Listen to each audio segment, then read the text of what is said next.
I'm Danielle Boodoo Fortuné, and I'm a visual artist, illustrator, and writer from Sangre Grande. There are pieces that speak to you more in moments than others. But there is a piece I have called Dear Medicine. It's big. It's actually, I can show it to you afterwards. It's one of the biggest watercolor pieces I've ever done.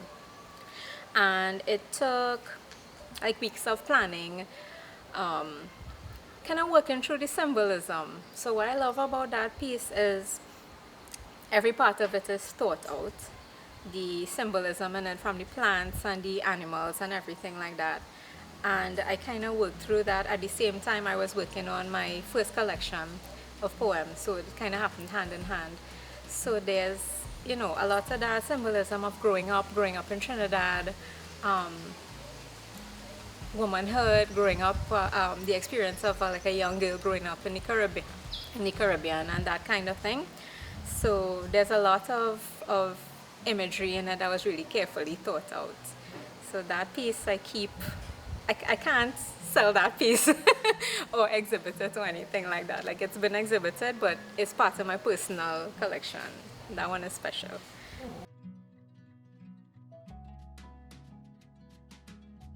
This is always hard because that keeps changing in my mind, at different points in time, different people were influential, and sometimes those lessons come in at different times. So there are people who would have shaped like the professional side of it, like helping me understand how to work as an artist, and then there are people who would have helped me develop my own style.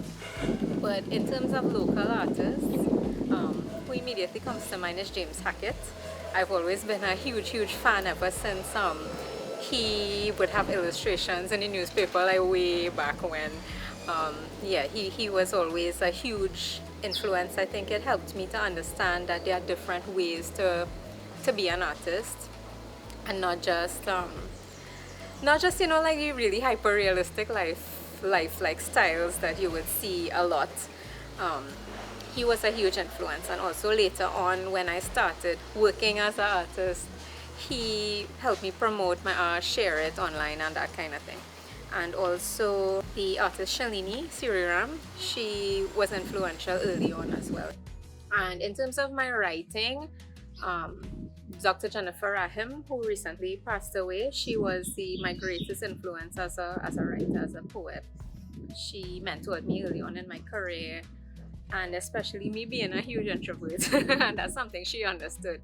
So it's hard to go out there and talk about your work and do public interviews and readings and that kind of thing when on the inside. So she was a tremendous influence in helping me develop my craft and myself. And there have been so many other people along the way that I probably going to remember in a few minutes. I think there's levels to that. On the level that art in itself, like on the more surface level, is beautiful, and just utilizing that alone, it has the capacity to beautify the community. There are also many artists in Grande. There are many promising young artists. I have to big up my student Janaya. I'm gonna send you her link. She's amazing. She has exhibited in the Rotunda in Parliament, and she's 10 years old. And art on the surface level has the ability to beautify, to uplift, to just add visual interest to public spaces, and that's no small thing. That has a kind of spiritual impact and emotional and mental impact on people's day-to-day.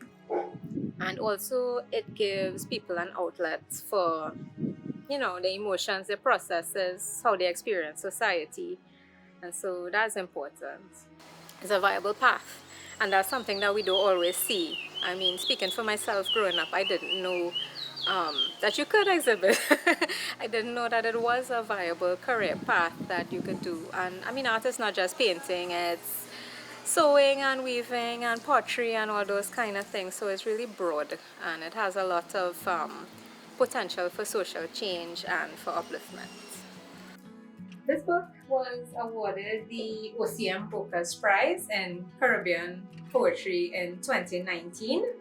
And even before the publication of the book. It was published by People Tree Press, which is UK based, and I was also awarded the 2015 Hollick-Arvon prize, and that prize helped me actually produce the book. So I received mentoring and support in order to finish it. And since then, I've been illustrating. So I've worked with various publishers, most recently HarperCollins, to produce The Jungle Outside.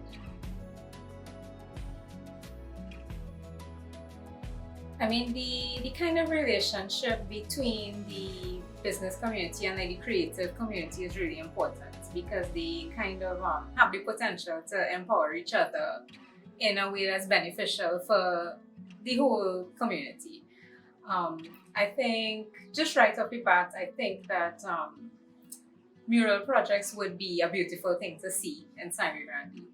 I think we have lots of artists who would contribute really positively towards that. I think just a matter of the space and the materials, and I think that's something that would just beautify, you know, the whole town, as well as things like supporting the arts, maybe supporting local artists within the community, having their work displayed within business places, that kind of thing, or supporting events that would promote the different art forms.